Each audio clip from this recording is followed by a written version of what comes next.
Hello Warlords, welcome to Saga Thursday. I am Rodge, your guide on this weekly Saga journey. Today we're going to play a game of Saga 2nd Edition. This is pretty exciting, looking forward to it. This is my second game of Saga that not my second game I've ever played, but my second game of Saga 2nd Edition. So I was able to play test the rules a little bit and get into the action here. You can see I'm up against some gorgeous Vikings. So these are just going to be Vikings for today. I think Aaron Loomis, who's my opponent, typically uses these as Jomsvikings. But we're going to keep things nice and simple for today with the classic matchup of the Vikings versus the Anglo-Danes. So his figs here are phenomenally painted. I love looking at them, very brightly colored. I do have a video showcase about these models. He was kind enough to let me take some close-up pics previously, and I'll have a link to that video below. And we're going to be going up against my men of Wessex. These are going to be Anglo-Danes for today, and so the classic Anglo-Dane Viking matchup. Got my junkie Levy. These guys are warriors. Checking things out right here down the line, and I also have a video with my own painted models, which I will link to below as well. So let's get into the battle here, and we're doing basically the one Clash of Warlords, I think, scenario from the rule book there. And on my side of the deployment, so I'm in the lower left corner here. These are the Anglo-Danes. We opted for diagonal deployment. I think I was the first player, so it was my decision to do that. Getting a little crazy here. Thought I'd try out the diagonal deployment. So basically we had to be at least 12 inches away, and I know that the Vikings can get a little aggressive and some ways to shift fatigue, so I think I deployed a little bit back, but not too far back. So along the line here went pretty simple. I've got 3 units of 8 warriors. So on the far left flank here I have a unit of warriors, 8 of them. I have a unit of 8th Hearth Guard with Dane axes. I've got the Warlord with the Dane axe with 4 just regular Hearth Guard with the swords and shields. I've got 8 warriors next to a unit of 8 warriors rounding out the right flank there. So up top he's got a large unit of warriors, actually 8 pack of warriors up there. He's got a 12 pack, I believe, right there. We've got some berserkers behind the house there. We've got a 4 pack of Hearth Guard, just the regular guys. Then his Warlord. We've got a nice little forest breaking up the deployment, and he's got, I think, 12 warriors there. So he opted for 1 more point of warriors than I did, and we're gonna see how that works out in the battle here. So let's kick things off. I went first, and in 2.0, you're only going to start with 3 dice, but you can see I've got a bunch of dice on the board, so that worked out pretty well. I think I had at least 1 rare and maybe kept rolling the rare, so I was able to activate, use the activation pool a few times here, generate some dice. I'm going to try to put a marker up there every time I use it so you guys know when I got those rares and when I decided to hold on to them or re-roll them. So I've got a Hearth Guard activation. I've got 2 defensive abilities. So Shield Wall, it's going to increase my armor by 1. And then like Rocks, which is a great ability here. So I can reroll any defense dice that I wish. So I'm going to reroll the failures, I think, most often. So my general battle plan here, I think, is going to be to move a unit up to take the hit. So he's going to have a full board of dice here. He could probably get some nasty stuff, but I'm going to be able to move up a unit and then hopefully take the hit with these 2 abilities here, and then I can counterattack in classic Anglo-Dane fashion. And the units that I move up actually are my Hearth Guard units. So after my first game, I decided to kind of do things a little differently than version 1. So in version 1, I like to throw the warriors in and then have the Dane Axe Hearth Guard finish guys off. But I found that my warrior units got depleted under 4 guys and stopped generating Saga dice. So I'm going to try to do that to Aaron here. I'm going to send my Hearth Guard forward, and if they get depleted below 4 guys, it'll be a sad day, but I'll still be generating Saga dice. So that is kind of my idea here going forward, is to kind of throw the Hearthguard in first, and then when they take casualties, it won't really affect my overall dice plan here. So I moved the Warlord up and the Hearthguard on both sides of him, and then that was basically all I could do on my turn. I didn't have any extra dice for the warrior units out there, but I was able to do some free maneuvers, some sidling. So the maneuvers, you can't move within 12 inches a long range of an enemy. You have to start out over long, and you can't get within long. So these guys didn't have dice to activate normally, but I could use them for the maneuver. So one thing I found is the maneuver is going to be pretty handy for some sidling action. So not necessarily approaching the enemy, but moving side to side. So that is what I did here with these guys. Kind of brought them in a little bit, distanced myself from that large warrior block. And then on the left flank, these guys moved up a bit, so they're just over 12 inches away from the warrior unit they're facing there. And then that is going to be another pick there at the end of round 1 for me. And let's see what Aaron gets on with over here. So he is going to load up some good stuff here.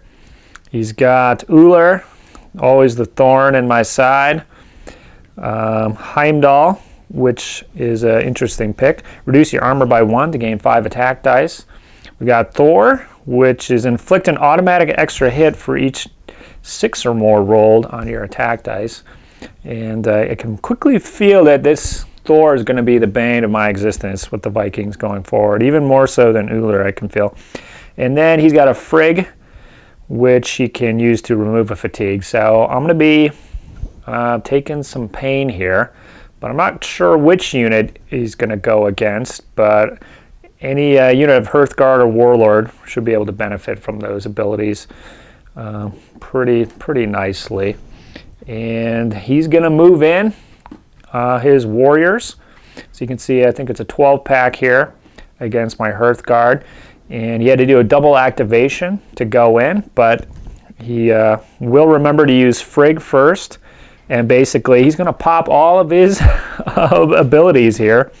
So I'm going to be looking at 16 attack dice, hitting on 2s, because he's going to use Heimdall to reduce his armor by 1. So he's going to go from 4 to 3, and then the axes will hit on 2s. So I'm quite pleased about that. Hopefully I can take him under 4.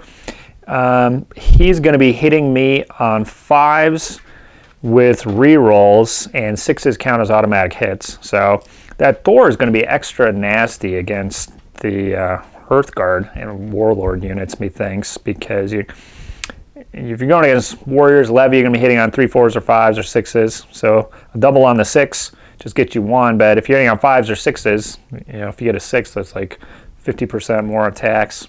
It's just the numbers, man. So anyways, he's going to have 12 attacks plus 5, 17, needing 5s and re-rolling misses with a bonus on the 6. So let's see how that plays out. Boosh! Okay, so I took 5 wounds on my Hearthguards. I did burn the shield wall and like rocks, of course, so irresistible object versus the immovable force, or vice versa, whichever one of those is the actual saying. So he popped all his attack, I popped all my defense, and it winded up pretty even, I'd say. Could have rolled a little better on my defense dice, but I'm not going to complain. Well, I will complain a little bit here. So I did 8 wounds when I was on needing 2s.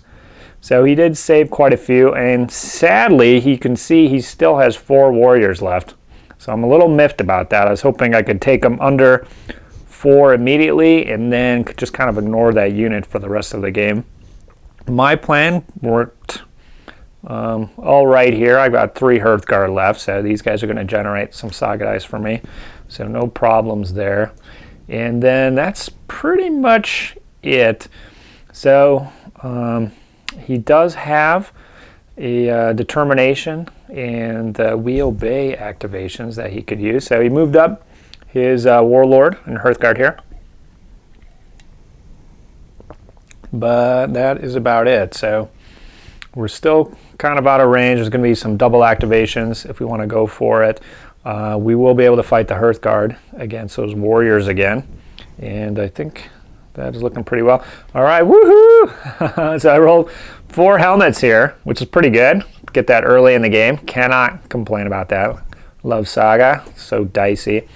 So I'll use that for a bunch of activation pools and load up a bunch of abilities here down the middle line. Unforgiving. It's going to pop out an extra fatigue on somebody. Crush the Weak, which is fast becoming my favorite Anglo-Dane ability. Gives you 4 attack or defense dice if their armor is reduced to 3. I did get off exhaustion, so I absolutely used 2 of those rares to put a fatigue on the Viking units there. And then like rocks, loving that one again. So let's take a look at what went on here. So I went in with the Hearthguard, and sadly I have to say I think I used Crush the Weak, and he just had basically 2 attack dice. And now that I think about it, I think he actually closed ranks, and he had 2 attack dice, got 2 hits, and killed 2 Hearthguards. So I'm a little bummed out about how that played out, but I did eliminate that unit of warriors. Sadly, nobody else is in short, so just the elimination of them is the gonna end up on that turn. So got 1 Hearthguard left, still generating a Saga die, so going to plan there. On the left side, I've got the warriors moving up to approach, and you can see his warrior unit has a fatigue on them. So that is one of the units that I put a fatigue on with the trapped ability. And my other unit of warriors sort of moved ahead here to face off against these Hearthguard and warlords. So I'll be able to pounce with my other warrior unit or a unit of Hearthguards over here. And use my warlord to move over. The reason I did this was the berserkers are hiding behind this house, and if I had kept him where he was, they would have been able to get into him with a double activation. So this way, if they want to go against my warlord, it's going to take a triple activation at least, and it's not going to worry me too much. I do have some meat shields here. So let's get into an overall picture here. So you can see I gave a fatigue to that warrior unit on my left flank. I gave a fatigue to his big warrior unit over here. And I gave the other fatigue to the unit of warriors that was hanging out there at the beginning before the Hearthguard went in. Smashed them up a bit. I didn't put any fatigue on these guys. I know there is the, I think it's Nord ability where he can shed a bunch of fatigues off of his big guy there. So didn't want to try to use any of my fatigues over there since he could just easily eliminate them. And that is going to be it for my second turn. So you can see I still have Unforgiving up and Like Rocks. So again, we're going defensive. I've got a couple units in range, so hopefully I can take the damage and then counterattack on my turn. Aaron's got Asgard up. He's got Thor, and he's got Frigg, in addition to some activations and a combat pool. So, okay. A couple things here with Asgard. He thought that he could use Asgard as he was charging, but it's activation reaction. So Asgard is actually used in the opponent's turn. So he may or may not have done that knowing that, but we squared it out right away. So, yeah, let's get into his turn here. And okay, so I've got a zoomed in pic of this upper corner here because there's some interesting stuff that's gonna go on here. So you can see that I've got my Hearthguard guy. Basically, he's just within medium range, so he can be charged there. And then my warrior units are also my warriors are also just within medium across from his warriors. So he has a fatigue on him, so I'll be able to basically cancel one of those. So that's basically what happens with his turn. So he declares a charge with these guys, And originally he's going to go against the warriors here. And then he thought that he could use Asgard to get rid of his fatigue right away, so I wouldn't be able to slow him down. So that's kind of why he did that. So I instead used his fatigue to slow him down. So his medium went to short, and then his guys were out of range.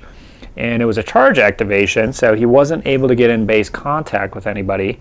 So basically, that activation was wasted. So it's kind of, he just said, well, thanks for giving me the rest. So basically, remove their fatigue to cancel that charge activation.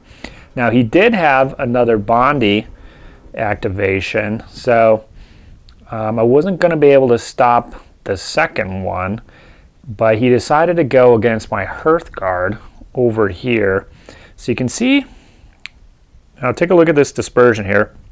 So this is where those weird kind of elaborate rules for movement and stuff for Saga, for most, okay, so it's mostly been simplified. A whole bunch of extra rules were taken out, but then when you go in, there's this weird thing. You got to move one guy, and then there has to be a bubble like that. Basically, it's in there to stop units from spreading out. So this is one situation where it's going to come into play because the guy who's in range is on the very far right of his unit, and he can move in, he can get into medium. The problem is the follow-up guys, so he moves them one at a time. They can move up to the full medium. They have to be within very short of the A guy, period, and then they have to be within short of the first guy. So we can see in this photo that this guy on the end is not going to end up within short of the very first guy to go for a charge. So basically, after we started moving everything, and I was kind of thinking about it, this charge against the Hearthguard is not legal in Saga 2nd edition. And we got a photo here. So basically, he's up by a little bit, and I think we actually moved him back, and then we set him up again so I could get a little photo here. But the first guy who went in touched my Hearthguard. He had to move his full 6 inches, basically, and then all the other guys did their full 6 inches. And after that, that guy on the end, he wasn't in. So as far as I can tell, and if anyone wants to chime in here, those are the rules for moving. And if you can't follow the rules, you can't move. There isn't anything in there saying what happens if a guy gets left behind like this. It just, those are the rules for movement. So I'd be curious if anyone could chime in, but I think that's how it works.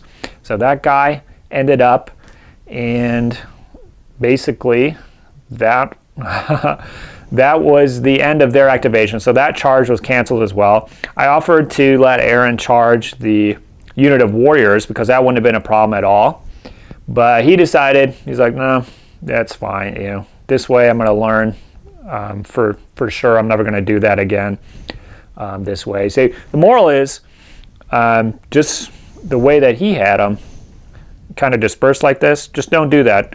Just bunch them up like the way I had them. So you can see my one guy on the end is within short of the other guy on the end. So if you're using these big warrior units, just kind of mob them up. And that might be a kind of a downfall of these big, it's like 12-man warrior units. You can kind of sneak along the edge here, and kind of depending how they're spread out, they may or may not be able to take that charge against that guy without moving up first or something like that. So yeah, just a really interesting play of the rules there. So moving on, so the Hearthguard go in against my warriors. I'm going to pop all my abilities and fight defensively. So I didn't have that option with my Hearthguard the first time around. So I'm going to close ranks.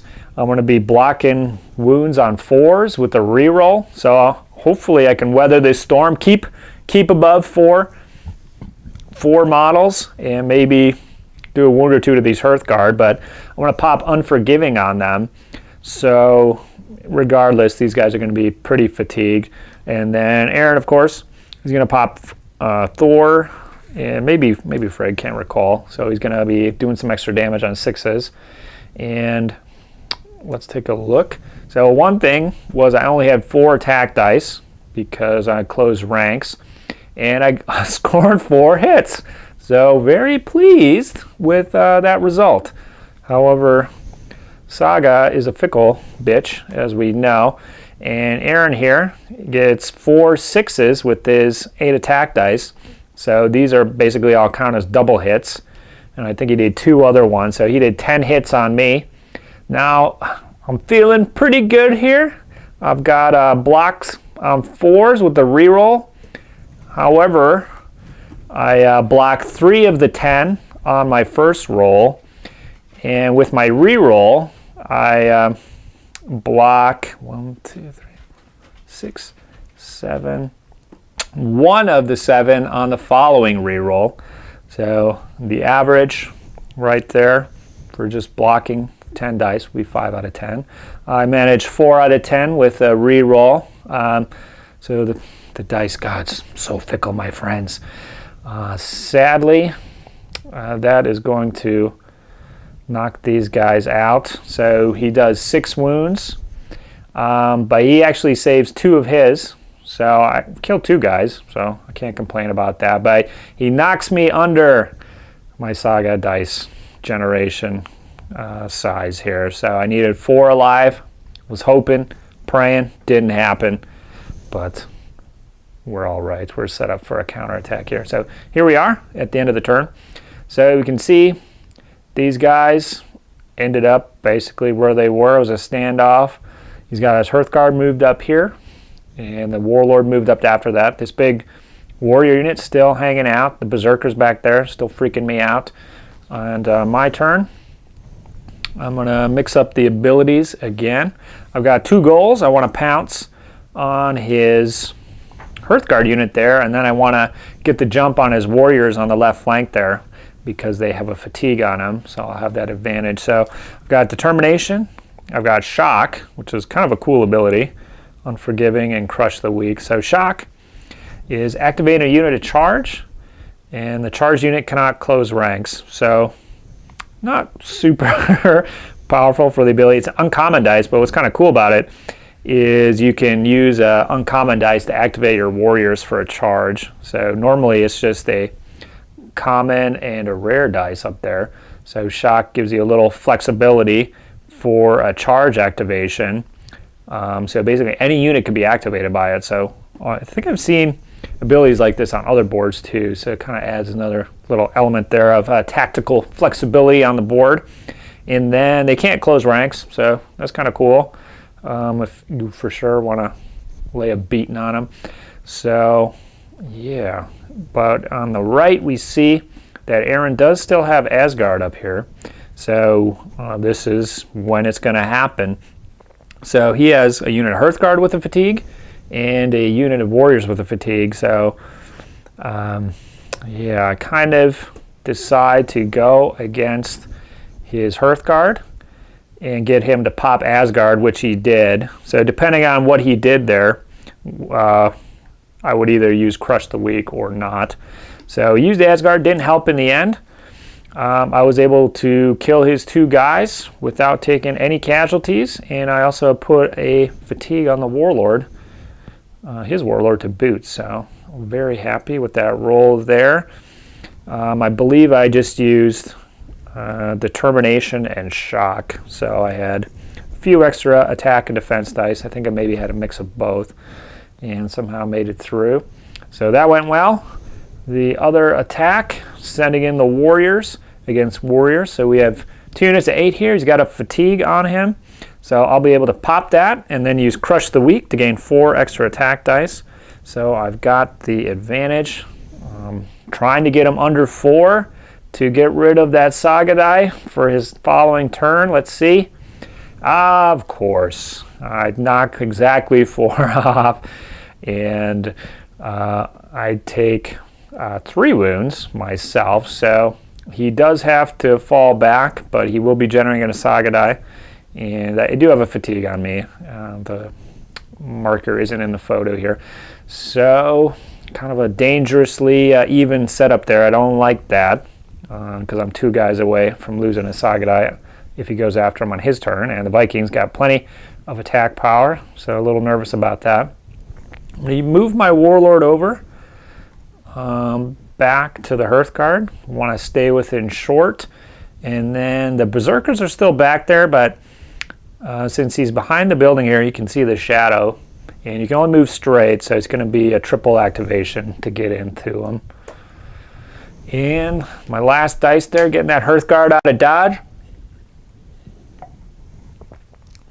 So he didn't go after him on his turn. Well, he tried with the Warriors, didn't work out, so he's popped back, and I'm happy with him just hanging out back there for the rest of the game. That's fine. All right, I saved Unforgiven for a counterattack on the following turn. Aaron's going to get Uller, of course, Tasty, and Frigg up, and then just a Bondi activation. So you can see just 4 dice on the board here. So you can see our armies are getting quite depleted. If you don't get a rare dice, yeah, there's sometimes not a lot you can do in these later turns, which is kind of different from version 1. So, all right, let's see what Aaron gets up into. All right, he's pulling back. So he moves the Warlord back, and he moves his Berserkers over to cover the Warlord. So he's got some meat shields here and a potential cruise missile on his following turn. He throws his Warriors in against my Warriors. He has Uller on his side here, so it's not looking too good. He's going to use Frigg to get rid of his fatigue, but luckily I make it through. So he ends up getting 3 hits on me, and I saved all 3. And I did 1 hit on him, and he saved his. And so he's attacker. He bounces back. So a little lucky for me. Whoo! But the Feared, the Warriors hold. And we'll see how it looks over here. Got fatigues all around. And it's going to be up to me now. So his Warlord is left out. But he's got the Berserkers there. So on my turn, the plan is going to be, if I get the dice, go after his Warriors, knock out that Saga die, and then try to go after his Warlord. And with these 4 meat shields, it's probably not going to happen, but I'd be really happy if I could take out those Berserkers kind of through the Warlord. So it'd be a pretty good deal for me, I think. Going against the Warlord's 8 attacks. If he closes ranks for whatever reason, I only suffer 4 versus 16 if I was going straight against the Vikings. Berserkers there. Again, they don't have dice to support them, so maybe that wasn't the best call, but we shall see. Got a nice helmet, couple helmets here, so plenty of dice going around. Got some Bondi, those are the Viking Warriors. Feared activations, and then was able to load up Shock again. Lord of War, Crush the Weak, and Unforgiving. So, Lord of War, so this is the first time I'm using this ability, and the way it reads, remove all fatigues from your Warlord. His armor is 6 until the start of your next turn. You may activate your Warlord again this turn. So, yeah, my idea is to get my Warlord in. I'm going to go for it, and then hopefully I can use Lord of War afterwards to kind of undo the fatigues that I did to myself. We'll see how that works. I have some issues with this ability that we can talk about. But, all right, so I moved my Warriors up, got my meat shields, and then go against the Warlord.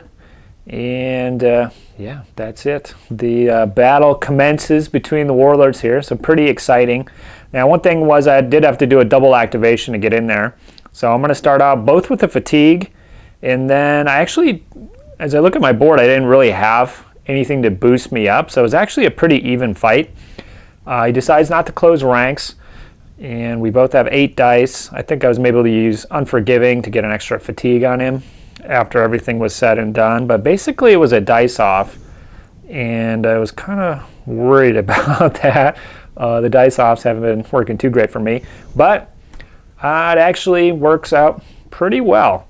So I was able to do enough wounds with my Dane axe there to cause him to become exhausted, which either did 1 or 2 wounds. I can't remember if I popped his fatigue or not. And then took out 2 of these berserkers. So cannot complain about that. Takes them from 16 to 8 attacks, so that's a pretty big difference. However, this is where my conundrum came in here. Since Lord of War is an activation, and maybe someone can chime in here. So if I was able, so I ended up taking all the fatigues to cancel out the hit. So he basically did 2 or 3 wounds to me, which I absorbed all through fatigue and didn't pass them on to the warriors. Since Lord of War's activation, you can't actually use it unless you are not exhausted. So he was exhausted at 3, and so I wasn't able to use the Lord of War ability. And then since it actually counts as an activation, if you use it later in the turn, whenever you do multiple activations, you take a fatigue. So basically, if you have 3 fatigue, you can't use it. If you have 2 fatigue, you can use Lord of War. You're going to remove all your fatigues, so 2. But then this is a second activation, so you're going to gain 1 back. Looking at the rules, I'm not 100% certain on that. Maybe people could chime in. There's no clarification in the kind of little write-up thing. They really condensed that additional verbiage about the abilities on there. So reading it in that additional fatigue, you could maybe argue that you wouldn't take that second fatigue, or you would take it immediately, and then Lords of War would wipe it out. So anybody who has any insight on that would be much appreciated, because this doesn't seem that great of an ability now, because you're not really going to be able to use it to wipe out the fatigues. Now, the Armor of 6 ability could be pretty handy, and I was thinking maybe it would be worth it to do that, but basically I would have had to remove two of these Hearthguards, I believe, in order to have enough fatigue left to be able to use Lord of War. So it was either have the Warlord exhausted with 3 fatigues, or have the 4 Hearthguard here, and the 4 Hearthguard, or have the Warlord with 2 fatigues, armor 6, and then only have 2 Hearthguards standing next to him. So hopefully you can potentially follow that. Saga 2nd Edition is filled with decisions like this. I've found so far where you don't really know which idea is best, but I decided to just leave all the fatigues on my Warlord, keep my models alive, keep my Hearthguard fresh. I didn't want his Berserkers to just go in and kill my Hearthguard on his turn. So that was that. On the other side, send in my Feared. Just a straight up fight. I do have the fatigue advantage because I was able to rest and go in. And we both took 2 wounds, sad to say. So since the wounds were even, I fell back, and then I took them under 4. Woohoo! And then I also took myself under 4, so I'm no longer generating a Saga dice for that unit, sadly. Something I was trying to avoid, but he's going to bite the bullet on that Saga dice generation sooner than I am, so he's going to get it on his very next turn. And we shall see what he does. So this is the board setup. He's got his Warlord zonkered up there with 2 Berserkers hanging out. We've got a big warrior unit. And with the way that it works in Saga, it's going to be a triple activation for these warriors to get in against the Hearthguard if they want. So we'll see what he does. There's not that many dice to go around, so 3 Saga dice on his board. So he's got Heimdall, Thor, and just a single Hearthguard activation. And you can see Lord of War still on my board. Sadly not providing me much use. So if I had thought about everything on my prior turn, before I allocated my dice, I could have maybe re-rolled that rare, gotten more dice, put down something like Rocks or Shield Wall, which could have helped out my Warlord. But he goes in with his Berserkers, pops Heimdall and Thor just gets an absolute bucket of attacks on my warlord, and I don't even really have the option to transfer any of the wounds. So he just takes them all. Puts a fatigue on my Hearthguard, sadly, but he does get to wipe out the Berserkers. And then the Warlord, Viking Warlord, he takes off. He's running behind the building there, getting the heck out of Dodge. And on my turn, I've got a decision to make. So let's pop back for a second. So we're closing in on the end of the game.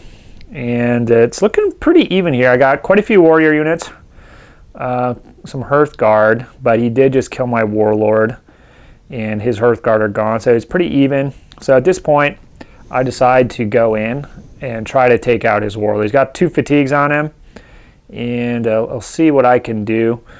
Don't really get anything going for Saga Dice, only generating 3 at this point.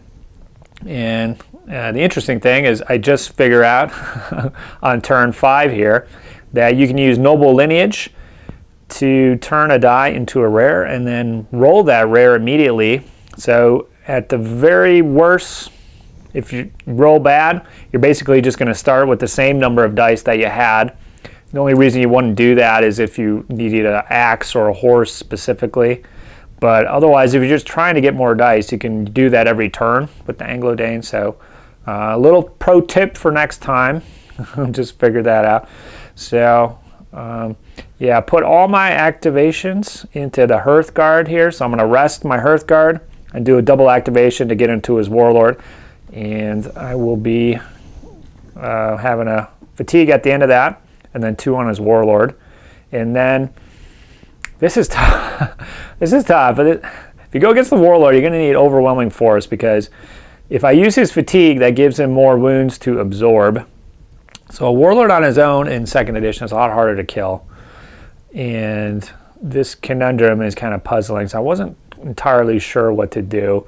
And I have a fatigue, so he's going to undo whatever I do first off. So I actually decide to pass on my first go just to see what he does.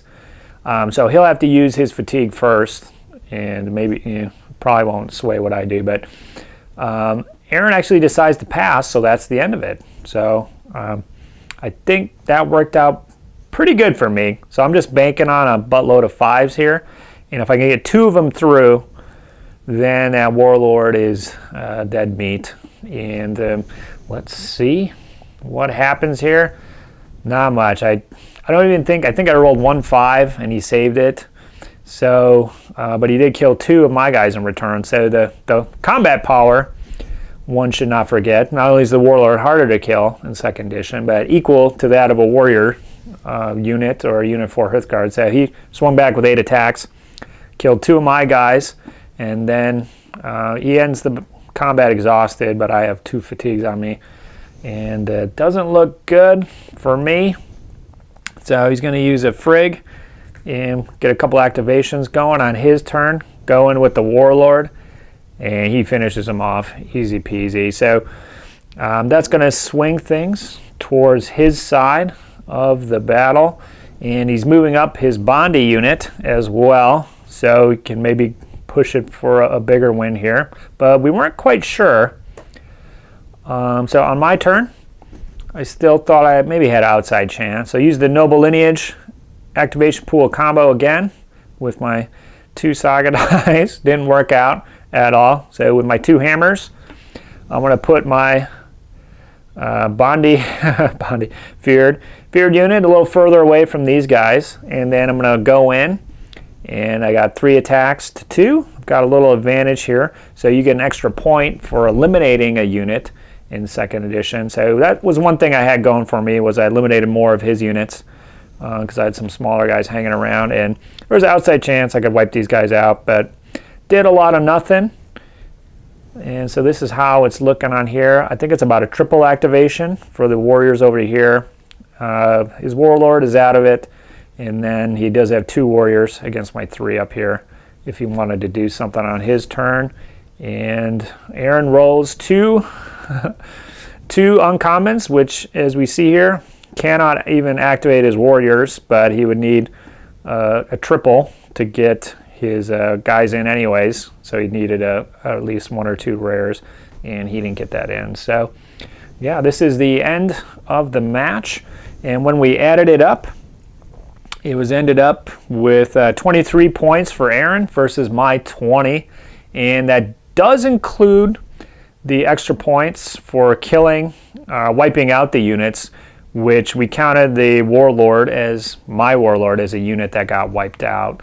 That does seem to be the intent to me. I think on the Studio Tomahawk forums that's not necessarily clear, but you kill the Warlord, counts as units, you should get that extra point. So Aaron was up with 3 points, which is what you needed to avoid a draw. So the Anglo-Danes are going to have to fall back here against their Viking brethren. Overall, good game.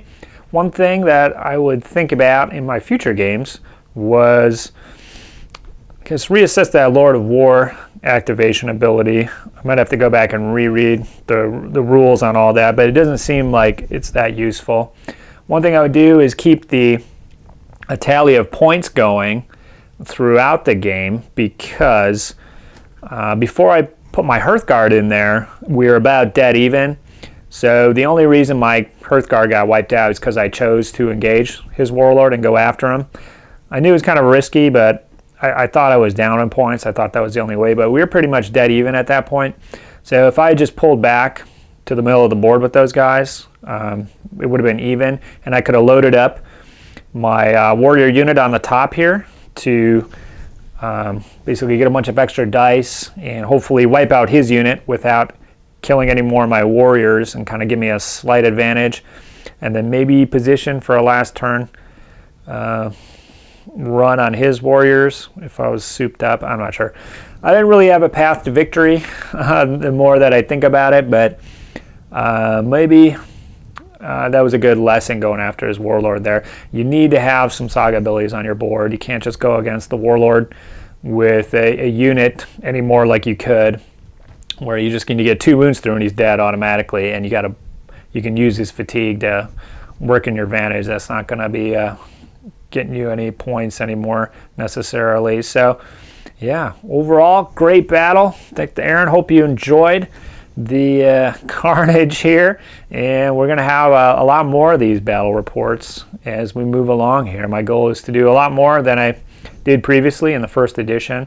So if you have any comments or critiques about anything, the format or the layout, I've been trying to figure these out. I thought about video battle reports. They're a little more intensive for my opponents when I'm holding the camera around. So probably stick with the photos for now until I've got the rules down pat and I don't need to look into the rule book so often. So overall, loving Saga 2nd Edition. Studio Tomahawk did a bang-up job. Looking forward to more games, and I'm going to talk to you guys next week. I've rambled on enough. Have a good one. Saga!